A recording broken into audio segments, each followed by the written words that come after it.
Okay. Is David Newham in the room at all? We've just had trouble locating. We might just have to change our schedule around a little bit. Is that David? Thank you. Been, I don't know, security's an enormous issue for a lot of operators. And David's kindly donated his time to come along and just talk about perhaps some solutions for you. Thanks, Mark. Is there a clicker there? It's yours, that's me, and that one across and back if you go too far. Terrific. Hello, everyone. James is my name, actually. David's here with us today, but he decided to second me to present to you. Now, I've got a little bit of an interesting background in terms of the security industry. Grew up in a place called Traralgon, which is about 2 hours from here. My folks had convenience stores and takeaways, very typical of the generation I'm from. And my old man always had a bit of a theory that there's three different types of people. There's people that are always going to do the right thing, and in the security industry, you don't have to worry about those people. There's a second lot of people. They are opportunistic, so they'll do the right thing most of the time. When they see an opportunity to do something wrong, and steal or vandalise, they'll take it. There's a third group of people, and they're the bad guys, none of whom are in this room, and what they'll do is that they'll do the wrong thing nearly all the time. So they will walk into a place and they'll look for opportunities to steal, to vandalise, to do harm. It's groups 2 and 3 that the security industry relates to mostly. Now, obviously no one in this room has anything to do with that sort of setup, but there are things that happen that relate to your industry in particular that are pertinent. Now, break-ins to vaults and cash machines is a big thing. You're losing money hand over fist when things happen. You've also got to replace the machine. There's the theft of product. There's issues in terms of vandalism to the coin base, the dispensers, the vacuums themselves, the car wash facilities, the bays. These are all very expensive things to replace. So as a consequence, this hurts your business. My old man's takeaway, if someone pinched something, it was the loss of that equipment or that particular product he had to replace. When you guys, something goes wrong and something gets vandalised especially, you've got to replace that. That costs a fortune, not only in terms of the loss of the equipment itself, but it also hurts you in terms of then having to wait for it to be replaced and the lost productivity that you've got. Don't worry, there are solutions to this. We're going to be able to help you. Issues also arise in terms of things where your staff don't do the right thing. Part of those groups that we talked about, unfortunately, without even knowing it, some of you have hired people, your staff, that fall into categories 2 and 3. Hopefully not 3. Hopefully 1 or 2, or hopefully 1 actually. So they can do things wrong. They falsify their injury claim. So there might be a personal injury action. I remember when I first started in this industry, so that was going back about 20 years, it was a case of people would buy CCTV to stop someone from pinching something. About 5 years in, I had a client who was a furniture wholesaler, and retailer.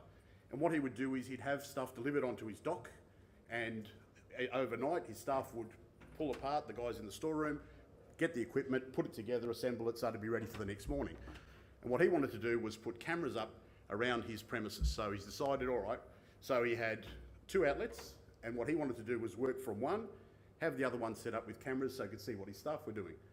So he had a claim against him for a personal injury action with a fellow who injured himself. He sliced his arm on the dock one evening. But what had happened was the fellow had had deliveries come in, and there were 2 guys, and they were throwing the tops of these glass cabinets to each other. So they'd be throwing them across, and one guy's dropped it, missed his hand, and cut himself. So fortunately for him, he had cameras on the back, on the bay itself. So he then decided to put cameras all throughout. So what he's got now is, initially he thought he was doing it to stop people from damaging his stock or pinching it, and now it's a case of personal injuries become such a massive part of that business. And things like falsifying damage to a vehicle in your instance, and employees doing the wrong thing. So people stealing from the cash register, embezzling, stealing customers' or co-workers' belongings, and even, heaven forbid, they assist in some sort of an armed robbery. So these are very real elements that happen, and they can even do things as simple as giving away a free car wash to their mates. all they need to do is give them a code and they walk straight in and do it. Has it happened, by the way? Am I barking up the wrong tree? Does that happen in your industry? Ever? No? Okay, all right. So if it happens and it's an occurrence and it's something that costs you every time, people know about it, it's starting to cost you, it hurts your bottom line pretty badly. So what can you do about it? So we've found that the things that help us, or help you effectively, is surveillance equipment. So that's always the biggest deterrent. So if you get surveillance equipment in place, the graph itself indicates that crime has actually dropped. And as a consequence, or as a result of people becoming more electronic security savvy and putting more electronic security in place, your employees as well as your customers feel safer. So it's your employees as well is relevant. You want them to want to come to work. You want them to be able to come to a safe environment and continue to go there. So the methods of protection and what you can actually use to protect are CCTV equipment, a good quality back to base alarm system, visual verification of an alarm upon being activated, and a timely and effective response. So these factors put together help to secure your premises. Your concern is over the fact that all this money's going out. You've invested so much in this that you want to make sure that you're not having someone doing the wrong thing and taking it from you. So the first element that we talked about is CCTV. So that's pretty critical.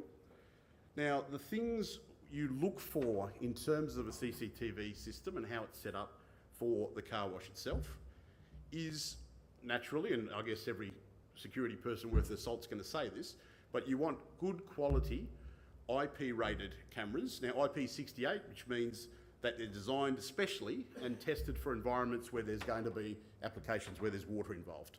So things that are, cameras that are vandal proof, that have IR capability, so in other words, have the capacity to be able to be viewed in low lights at night, which is significant because a lot of damage occurs at that time.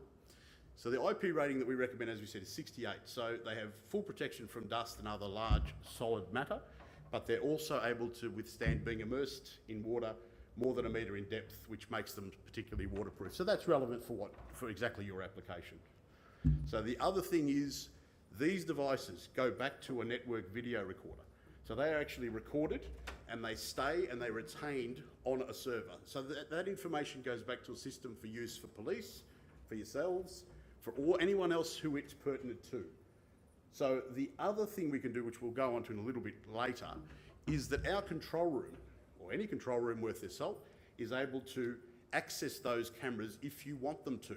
And they can respond to a verified event when they see someone doing the wrong thing on screen there. So the difference between what we call IP cameras, so the ones that are internet protocol ones, and others that are the standard dialer cameras or basic cameras, is that IP cameras have a better resolution. You can upgrade them. They've got the flexibility to be upgraded a lot easier, and they're able to keep large amounts of footage and they're able to retain it. Now, back in when I very first started, I think I was suggesting earlier, what used to happen is you would have items being recorded, they'd go back to a screen, you'd then have to go back and replay back with the old VHS footage. So to find an incident, you'd have to go back and see what's happened. Nowadays, the sophistication level of these cameras means you can actually point an exact event, you can see where the incidents happen and go directly to it. So it saves you a lot of time, it retains a lot of that footage a lot easier, and it works quite well. So the second element that will really assist are monitored alarms. So an alarm that is not monitored is not worth what it's anything at all. So the technology's now evolved and it's gotten to a point where there's more features than there used to be. Used to be just the alarm went off and it dialed back to a monitoring station. But nowadays, the alarm systems can be integrated back to an access control system and cameras themselves. So what that means is that we can determine back in our control room with all the images that get retained and recording what's happening, we can tell what time your system was open, who was where, which part of the building they went to. We can ascertain exactly the path that they took. That stuff's not necessarily so sophisticated, or it doesn't need to be so sophisticated in terms of your individual usage, but it can be worthwhile.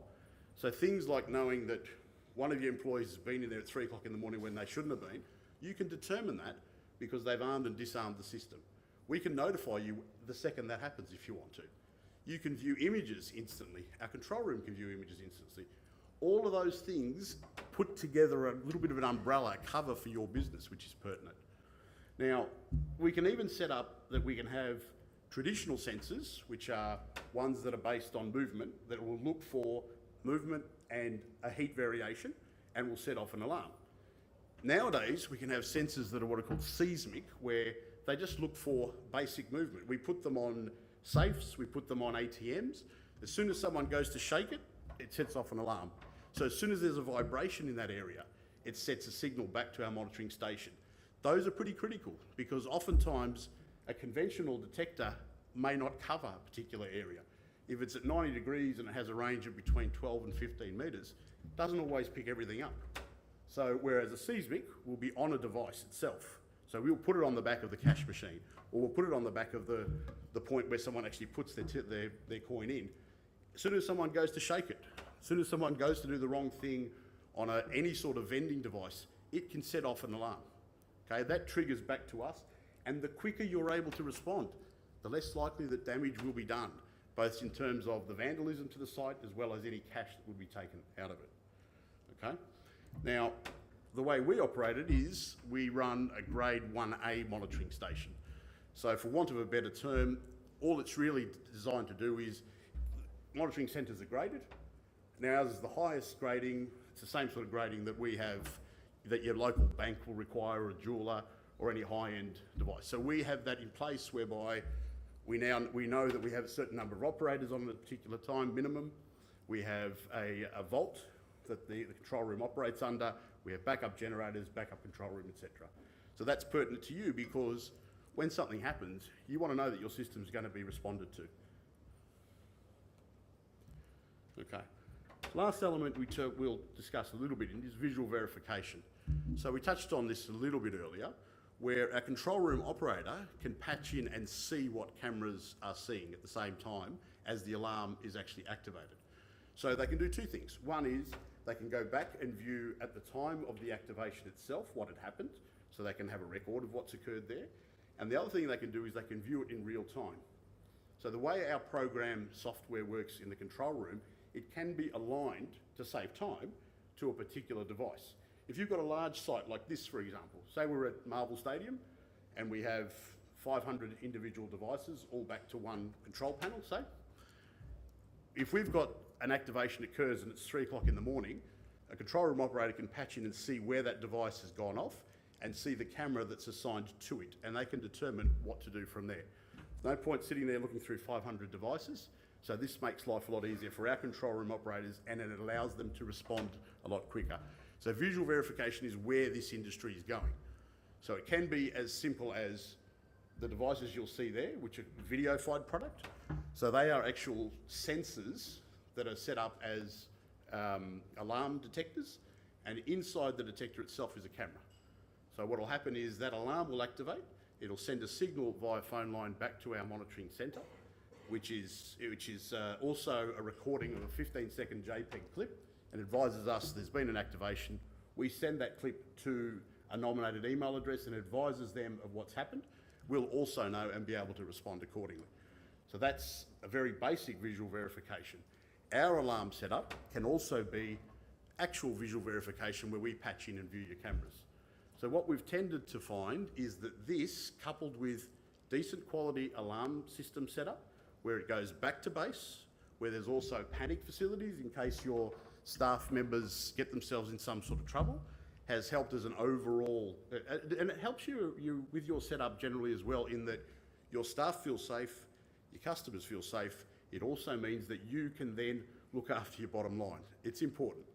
I mean, you're not in it for the love. You want to be able to make some money from it, but you also want to make sure that people who want to do the wrong thing, categories 2 and 3 that we spoke of earlier, aren't given an opportunity to do something bad to you. Thanks, guys. Do we have any questions?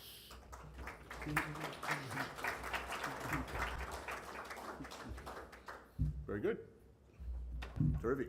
We've got a display stand at the show itself, actually, if you want to come and see us. I've noticed a couple of people taking photos. I'm happy to email you that PowerPoint as well if you need to. Very good. Thank you, guys. Terrific.